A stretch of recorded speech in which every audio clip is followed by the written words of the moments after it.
Hello friends, welcome to WiFi study changing the way of learning. तो जैसे कि हमने कल की क्लास में पार्ट 1 किया था, उसी तरीके से हम जीव विज्ञान का मानव शरीर प्रणाली से रिलेटेड जो क्वेश्चंस हैं, हमारे ह्यूमन बॉडी सिस्टम से जो हमारे रिलेटेड क्वेश्चंस हैं, उनको यहाँ पे करने वाले हैं। तो कल सीधा क्वेश्चन के साथ स्टार्ट करते हैं यहाँ पे, और ये इसलिए है ताकि आप जल्दी से इन चीज़ों को रिवाइज कर सकते हो।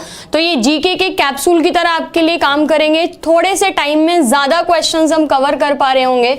तो जहाँ पे हमने कल किए थे कंप्लीट, उसी को हम आज कंप्लीट करते हैं। और आज के सेशन में हमारे 50 जीके के, हमारे जनरल साइंस के, जीव विज्ञान के अगर हम बोले तो आपके इंपॉर्टेंट क्वेश्चंस कवर हो जाएंगे। तो पहला क्वेश्चन देखिए यहाँ पे, which organ of the body never rest. शरीर का कौन सा अंग जो है वो कभी भी आराम नहीं करता है, आपको बताना है। तो आंख, यकृत, अग्नाशय और हृदय, आइज, पैनक्रियाज, लिवर और हार्ट, इनमें से कौन सा जो है हमारा ऑर्गन जो कभी रेस्ट नहीं करता है, आपको बताना है। तो आपको याद रखना है कि अगर हमारे हार्ट ने थोड़ा सा भी रेस्ट किया तो हमारा जो शरीर है वो अपनी गतिविधियां बंद कर देगा, इसलिए हार्ट जो है वो इसका करेक्ट आंसर होगा। अगला देखिए यहाँ पे सेकंड क्वेश्चन देखिए, normal blood pressure of the man, सामान्य रक्त दाब कितना होता है, आपको बताना है। और कल के हमने पार्ट 1 में किया था कि जो हमारा रक्त दाब है वो नापा किससे जाता है, स्फाइग्मोमैनोमीटर से नापा जाता है। और अगर हम इसकी वैल्यू की बात करते हैं तो सामान्य रक्त दाब जो है वो 120/80 mmHg बोला जाता है। 120/80 mmHg जो है वो इसको बोलते हैं यहाँ पे। तो ए जो है वो यहाँ पे हमारा करेक्ट आंसर रहेगा। तीसरा क्वेश्चन देखिए यहाँ पे, the abnormal component of urine is, urine में असामान्य घटक कौन सा होता है, आपको बताना है। यूरिया, एल्ब्यूमिन, केराटिन या सोडियम। देखिए केराटिन, यूरिया और सोडियम जो है वो तो मौजूद होते ही हैं यूरिन के अंदर, लेकिन ऐसा चीज बताना है आपको जो नहीं होनी चाहिए यूरिया के अंदर। तो एल्ब्यूमिन के लिए हम पहले से ही बात कर चुके हैं हम कि एल्ब्यूमिन जो है वो एक इम्पॉर्टेंट हमारे शरीर के लिए प्रोटीन है, जो कि हमें अंडे से या फिर कुछ हमारे प्रोटीन रिसोर्सेज हैं उनसे प्राप्त होती है, और हमारी शरीर के लिए बहुत जरूरी है, और ये बाहर नहीं निकलना चाहिए यूरिन के थ्रू। तो एल्ब्यूमिन जो है वो करेक्ट आंसर रहेगा यहाँ पे, ठीक है। चौथा क्वेश्चन देखिए, the yellow colour of urine is due to presence of, urine के पीले रंग का होना किसकी उपस्थिति के कारण होता है या किससे होता है, आपको बताना है। तो ए हमारा यहाँ पे बाइल लिखा हुआ है, दूसरा ऑप्शन आपको लिम्फ, तीसरा कोलेस्ट्रॉल, चौथा जो है वो यूरोक्रोम। तो यहाँ पे आपको याद रखना है कि यूरिन का जो कलर येलो होता है वो किसकी वजह से होता है, ये हमारा यूरोक्रोम की वजह से होता है। यूरोक्रोम की मात्रा जो है वो यूरिन के अंदर पीला रंग लेके आती है। और इसके अलावा आपको एक चीज और याद रखनी है, विटामिन बी और विटामिन सी, ये इनकी भी, ये वाटर सॉल्युबल विटामिन होते हैं, पानी में घुलनशील होते हैं, और इनकी वजह से भी यूरिन का कलर जो है वो पीला हो जाता है। तो यहाँ पे हमारा आंसर क्या रहेगा, यूरोक्रोम। अगला देखिए यहाँ पे question, the nitrogenous waste of human being is, मानवों में अपशिष्ट पदार्थ जो है वो क्या होता है, जिसको किडनी जो है वो 100%, 99.9% जो है वो फिल्टर करके निकालती हैं बाहर, ताकि शरीर में हमारे किसी भी तरीके का टॉक्सिक या जो टॉक्सिक लेवल है हमारे शरीर में वो ना बढ़े। तो ऑप्शन देखिए यहाँ पे, अमोनिया, यूरिया, अमोनियम नाइट्रेट और यूरिक एसिड, ठीक है। तो आपको याद रखना है कि जब हम ह्यूमंस की बात करते हैं तो बी ऑप्शन जो है, यूरिया जो है आपका, वो बिल्कुल यहाँ पे करेक्ट आंसर रहेगा। और साथ में ये भी देखना है कि अमोनिया जो है वो मछलियों के लिए होता है, मछलियों में अमोनिया अपशिष्ट पदार्थ होता है। और हमारे जो बर्ड्स होते हैं, चिड़िया होती है, या फिर जो जंतु या जानवर डेजर्ट में रहते हैं ना, रेगिस्तान में, तो वो पानी नहीं निकालते हैं क्योंकि पानी की कमी पहले से ही होती है। तो यूरिक एसिड जो है वो मरुस्थली जो जंतु जानवर हैं उनके लिए रहेगा। तो बी ह्यूमन बींग्स के लिए यूरिया जो है वो करेक्ट आंसर हमारा, ठीक है। अगला देखिए यहाँ पे क्वेश्चन, अब जरा यहाँ पे बोन्स के लिए बहुत बच्चों ने बोला था और इसमें थोड़ा कंफ्यूजन हो जाता है। तो देखिए ह्यूमन बॉडी की अगर हम बात करते हैं तो टोटल कितनी हड्डियां मानव शरीर में होती हैं, तो मेरे ख्याल यहाँ पे सबको इसका आंसर पता होगा, फिर भी याद रखिए यहाँ पे 206 हड्डियां जो है वो मानव शरीर के अंदर होती हैं। और जब हम किसी न्यूबॉर्न बेबी की बात करते हैं, नवजात शिशु की बात करते हैं, तो उसमें कितनी हड्डियां होती हैं? उसमें हमारे 300 हड्डियां जो है वो मौजूद होती हैं, जो उसके एक एज के बाद फ्यूज करके क्या होती हैं? 206 में बदल जाती हैं। अगला देखिए, जब आपने बोन्स पता है तो आपको मसल्स के बारे में भी पता होना चाहिए। How many muscles are found in our body? कितनी मांसपेशियां हमारे मानव शरीर में पाई जाती हैं, आपको बताना है। 365, 665, 656 या फिर 556। देखिए इस ऑप्शन में तो बहुत ज्यादा क्लोज ऑप्शन दिए हुए हैं, लेकिन आपको बाकी अगर आपके एग्जाम में ये क्वेश्चन आएगा तो इतने क्लोज ऑप्शन वहां पे नहीं दिए रहे होंगे, बहुत अंतर होगा। 300, 600, 900, 1200 ऐसे कुछ आपको ऑप्शन दिखाई देंगे। तो आप यहाँ पे याद रखिए, वैसे तो एग्जैक्टली जो है वो 665 जो है वो होती है हमारी। 665 जो है सी ऑप्शन जो है वो करेक्ट होगा, लेकिन कभी एग्जाम में अगर 700 भी आता है तो भी आपका करेक्ट होगा यहाँ पे, मोर प्रिसाइसली 665। लेकिन कुछ ऐसी मांसपेशियां होती हैं जिनको गिनते नहीं है, तो वो गिने अगर तो 700, तो ये दोनों ऑप्शन जो है वो ठीक होते हैं, लेकिन एग्जाम में इनमें से एक ही ऑप्शन एक बार में आपको दिया होगा। अगला क्वेश्चन देखिए, odontology is the branch of science, it is related to what? Odontology जो है वो विज्ञान की किस शाखा से संबंधित है? तो कल हमने पार्ट 1 में ही देखा था कि ओडोसाइट्स जो सेल होते हैं ये हड्डियां बनाने का काम करते हैं, और जब हम ओडोंटोलॉजी बोलेंगे तो वो क्या होगा? वो हड्डियों की अध्ययन को बोला जाएगा। तो बोन जो है वो यहाँ पे हमारा करेक्ट आंसर होगा, हड्डी जो है वो हमारा यहाँ पे करेक्ट आंसर रहेगा। ठीक है, अगला देखिए question, the number of teeth which are replaced in the humans are? मानव में कितने दांत अस्थायी होते हैं, जिनको हम परमानेंट और डेसिडुअस, दो तरीके के दांत हमारे बोले जाते हैं। बचपन में जो दूध के दांत होते हैं, टेम्पररी टीथ जो होते हैं वो टूटते हैं और नए बनते हैं। तो कितने दांत जो हैं वो टूटते हैं और नए बनते हैं? 12, 32, 20 या 16?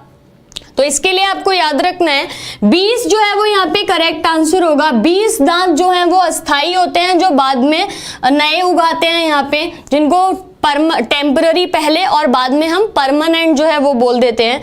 तो अगला क्वेश्चन देखिए यहाँ पे, total number of ear bone, कान की अस्थियों की कुल कितनी संख्या होती है? 2, 6, 4 और 8। तो आपको याद रखना है स्टेपिस, मैलियस, इनकस, 3 हड्डी एक कान में होती है, तो 2 कान है हमारे सबके पास, तो 2 कान में मिला के कितनी होगी? टोटल 6 हड्डियां हो गई। ऑप्शन सी जो है वो आपका यहाँ पे करेक्ट होगा। और इसके साथ आपको ये भी याद रखना है स्टेपिस हमारे शरीर की सबसे छोटी हड्डी होती है, और यहीं पे हमारे शरीर की सबसे छोटी मांसपेशी भी होती है। ठीक है, अगला क्वेश्चन देखिए, बहुत इंपॉर्टेंट ये वाला क्वेश्चन आपका अगला, which of the following is the hardest substance in the human body? मानव शरीर में सबसे मजबूत हड्डी कहाँ उपस्थित है?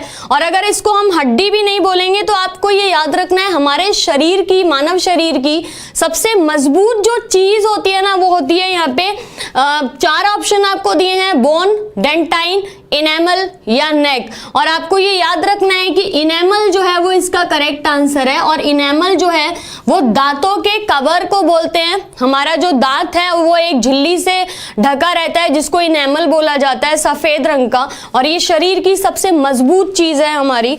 अगला क्वेश्चन देखिए यहाँ पे, how many ribs are there? Pair आपको बताने हैं। मानव शरीर में कुल कितने जोड़ी पसलियां होती हैं? और ये पेयर क्या है? ये रिब केज होता है, जिसके अंदर हमारे फेफड़े या लंग्स जो हैं वो ढके रहते हैं, और उनको एक प्रोटेक्शन मिलती है उन रिब्स के द्वारा। तो कितने जोड़े होते हैं या कितनी टोटल हड्डियां होती हैं? और ये क्वेश्चन आप ध्यान रखिएगा कि किस तरीके से आपको पूछा गया है। यहाँ पे जोड़े लिखा हुआ है, पेयर लिखा हुआ है, तो यहाँ पे 13 जोड़े, 12 जोड़े, 11 जोड़े या 14 जोड़े। तो याद रखना है कि सी ऑप्शन जिसमें 12 पेयर लिखा हुआ है, 12 पेयर्स लिखा हुआ है, मतलब कुल कितनी हो गई? 24 रिब्स या पसलियां जो है वो मानव शरीर में मौजूद होती हैं। ठीक है, अगला देखिए, total number of vertebrate in human being. बहुत ज्यादा पूछा जाता है ये क्वेश्चन और बहुत ही ज्यादा कंफ्यूजन होती है, तो आज के ये क्वेश्चन करने के बाद आपको किसी तरीके की कोई कंफ्यूजन नहीं रहेगी। Total number of vertebrate in human being, मानव शरीर में कुल कितने कशेरुकी खंड होते हैं? 26, 29, 30 या 33। अब देखिए 32 यहाँ ऑप्शन में है नहीं और ज्यादातर सवालों में ना 32 ऑप्शन दिया नहीं जाता है। तो हायोइड बॉन्ड जो होती है गले की उसको मिला के जो है वो 33 होते हैं और हायोइड को हटा के 32 होता है। तो जैसे कि यहाँ पे 33 जो डी ऑप्शन है वो आपका बिल्कुल करेक्ट रहेगा और आज के बाद ये चीज आप याद रखिएगा 33 जो है वो करेक्ट आंसर रहेगा अगर ऐसे कुछ क्वेश्चन आता है। हायोइड गले की हड्डी को हटा के 32 और कान की जो हड्डियां हैं उनको हटा के यहाँ पे 26 जो है वो आंसर होता है। तो 33 सबसे अप्रोप्रिएट आंसर यहाँ पे। अगला देखिए question, Our bones and teeth are generally made up of। हमारी अस्थियां तथा दांत सामान्यतः बने होते हैं किस चीज के? हमारे दांत और हड्डियां जो हैं वो बने होते हैं, आपको बताना है। ट्राई कैल्शियम फॉस्फेट, फ्लोरोपेप्टाइड, क्लोरोपेप्टाइड या फिर हाइड्रोलिथ। किस चीज की हमारी जो दांत होते हैं और हमारी हड्डियां जो होती हैं वो बने होते हैं? तो यहाँ पे हम सबको पता है कि कैल्शियम और फॉस्फेट के बने होते हैं, लेकिन इसमें भी आपको एग्जैक्टली पता होना चाहिए। जो यहाँ पे ट्राई कैल्शियम लिखा हुआ है, ट्राई कैल्शियम फॉस्फेट, तो ए ऑप्शन तो सबको ही समझ आ रहा होगा, लेकिन कभी आपको कैल्शियम फॉस्फेट ही चारों ऑप्शन जैसे कुछ दिए हो घुमा फिरा के, तो आपको यहाँ पे रखना है ट्राइफॉस्फेट याद, ठीक है। ट्राइफॉस्फेट कैल्शियम जो है, ट्राई कैल्शियम फॉस्फेट जो है वो यहाँ पे करेक्ट आंसर रहेगा। अगला देखिए, how many types of teeth are present in humans. मानव में कुल कितने प्रकार के दांत होते हैं? 4, 2, 5 और 3। तो मेरे ख्याल सब आंसर इसका कर पा रहे होंगे। कितने तरीके के हमारे दांत होते हैं? तो 4 तरीके के हमारे टोटल दांत होते हैं यहाँ पे, और इनको बोला जाता है इंसीजर्स, कैनाइन, प्रीमोलर या फिर मोलर। तो 4 तरीके के हमारे टोटल दांत, incisors, canine, premolar and molar. और इस वीडियो को यहाँ पे आप लोग साथ साथ लाइक करिए ताकि पता लगे कि आप क्वेश्चन समझ पा रहे हो और कनेक्ट कर पा रहे हो। अगला क्वेश्चन देखिए यहाँ पे, विच of the following release sex hormone. निम्नलिखित में से कौन सी ग्रंथि लिंगीय हार्मोन स्रावित करती है? तो मेल और फीमेल सेक्स जो हार्मोन्स होते हैं जिनको हम टेस्टोस्टेरोन और ईस्ट्रोजन बोलते हैं, वो हमारे शरीर के कौन सी ग्रंथि से सिक्रीट होते हैं, आपको बताना है। एड्रिनल ग्लैंड, अधिवृक्क ग्रंथि, पिट्यूटरी ग्लैंड, पीयूष ग्रंथि, थायराइड ग्लैंड, थायराइड ग्रंथि या फिर सेबेशियस ग्लैंड जो तेल ग्रंथि बोला जाता है। तो याद रखिएगा यहाँ पे इस क्वेश्चन से रिलेटेड एड्रिनल जो लोग यहाँ पे आंसर करते हैं या एड्रिनल जो है वो बिल्कुल करेक्ट है। तो इसका आंसर आपका क्या रहेगा? ए ऑप्शन जो आपको दिया हुआ है, एड्रिनल ग्लैंड जो है, अधिवृक्क ग्रंथि जो दी हुई है, वो इसका करेक्ट आंसर रहेगा, ठीक है। अगला देखिए, where pituitary gland found in our body. हमारे शरीर में पीयूष ग्रंथि जो होती है वो किस जगह पे मिलती है या हमारे शरीर में कहाँ पे मौजूद होती है? हृदय के नीचे भाग में, मस्तिष्क के भाग में, अवुठ ग्रंथि नेक में या फिर एब्डोमेन उदर में मौजूद होती है। तो याद रखना है आपको कि पिट्यूटरी ग्लैंड जो है वो हमारा कहाँ पे मौजूद होता है? ये हाइपोथैलेमस के नीचे मौजूद होता है। और हाइपोथैलेमस कहाँ मौजूद होता है? हमारे मस्तिष्क में। तो बी ऑप्शन जो है हमारा ब्रेन के नीचे, मस्तिष्क में, या फिर ब्रेन के नीचे नहीं, हम मस्तिष्क बोलेंगे इसमें, तो मस्तिष्क में मौजूद होता है। अगला क्वेश्चन देखिए, विच gland of human body regulate the recreation of hormone of thyroid of pituitary gland.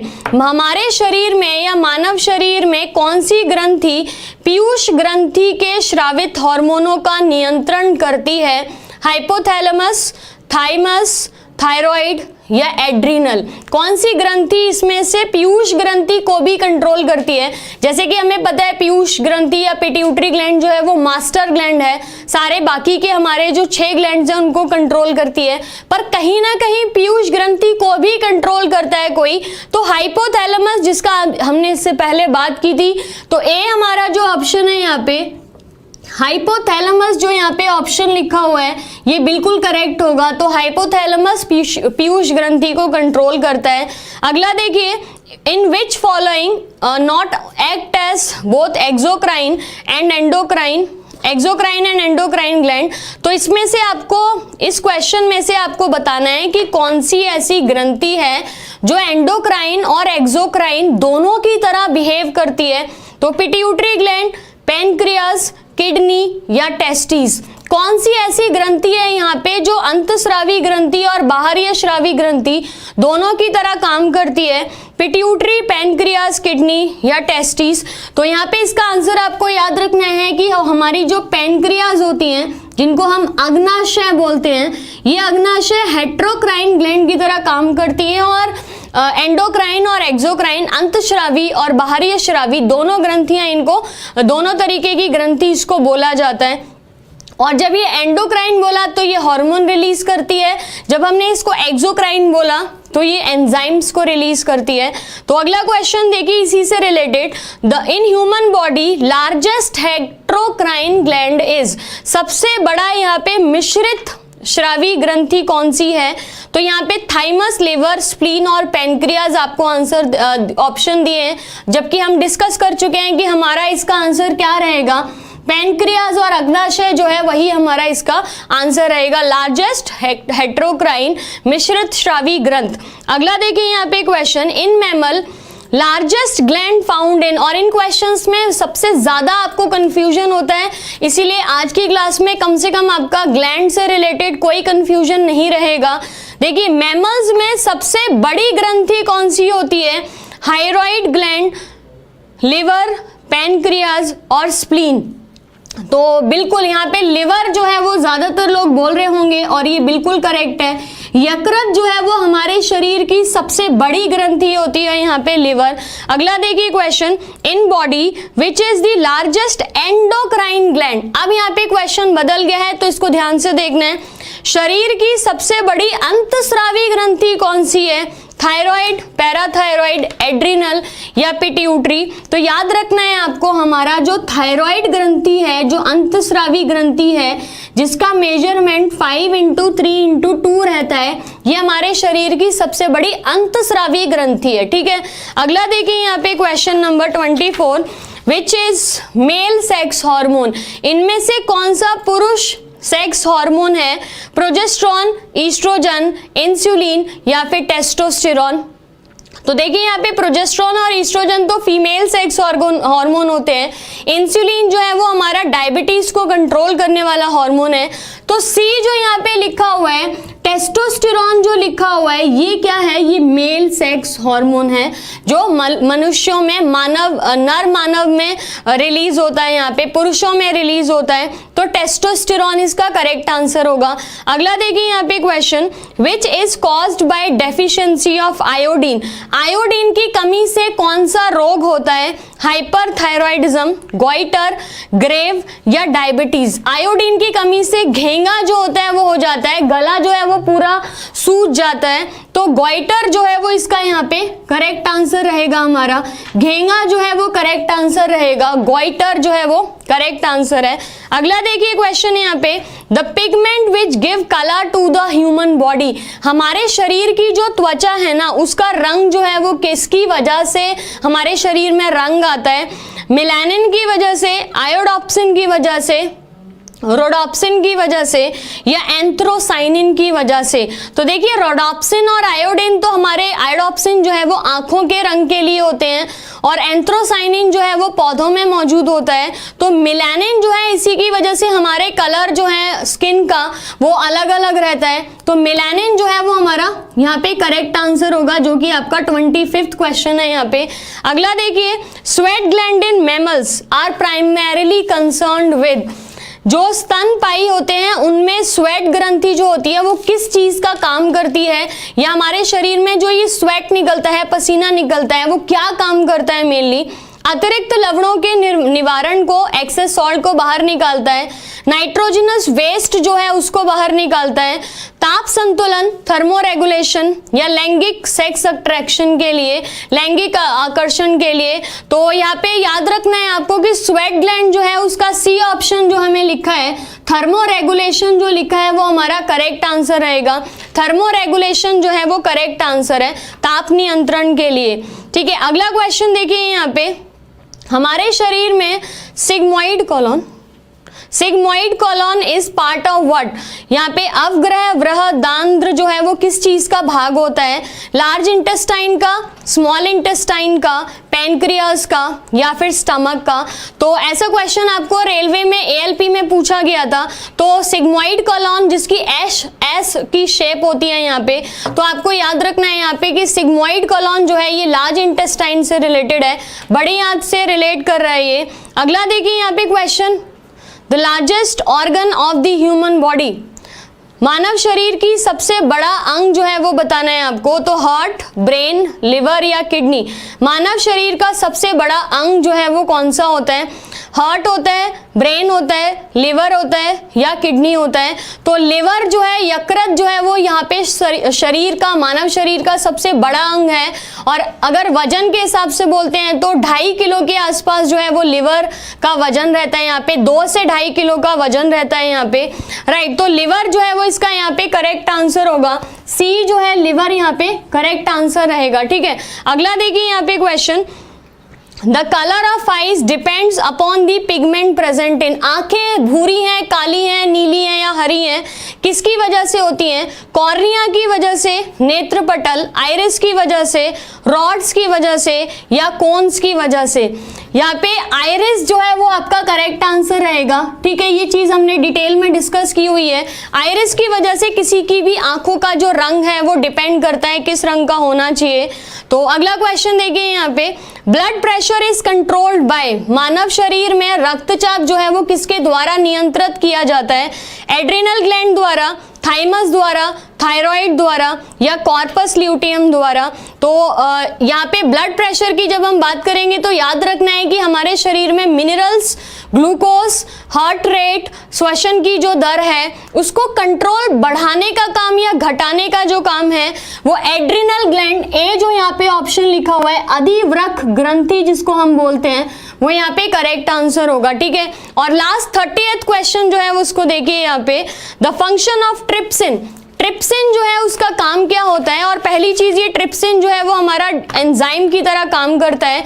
तो किस एंजाइम के लिए काम करता है या फिर किस चीज को तोड़ने का काम करता है बताना है। ब्रेकडाउन ऑफ फैट, वसा को तोड़ने के लिए, प्रोटीन को बनाने के लिए, प्रोटीन को तोड़ने के लिए या फिर कार्बोहाइड्रेट को तोड़ने के लिए? तो जब ये एंजाइम्स लर्न कर आए थे तो आपको बताया था कि पी और टी करके आपको याद करना है, पीटी, राइट। तो प्रोटीन जो है वो ट्रिप्सिन जो है वो किसके लिए काम करता है? प्रोटीन को तोड़ने के लिए काम करता है, जो कि यहाँ पे हमारा ऑप्शन नंबर सी जो है वो रहेगा। तो इन क्वेश्चंस को आप बार बार रिवाइज करिए, ठीक है। इस चैनल को आप यहाँ पे ज्यादा से ज्यादा शेयर करिए, सब्सक्राइब करिए, राइट। और इस वीडियो को जितनी बार आप देख सकते हो देखो, इसको लाइक करो। तो thank you for this session. और ये दोनों पार्ट बहुत इंपॉर्टेंट है आपके, सो कीप रिवाइजिंग इट।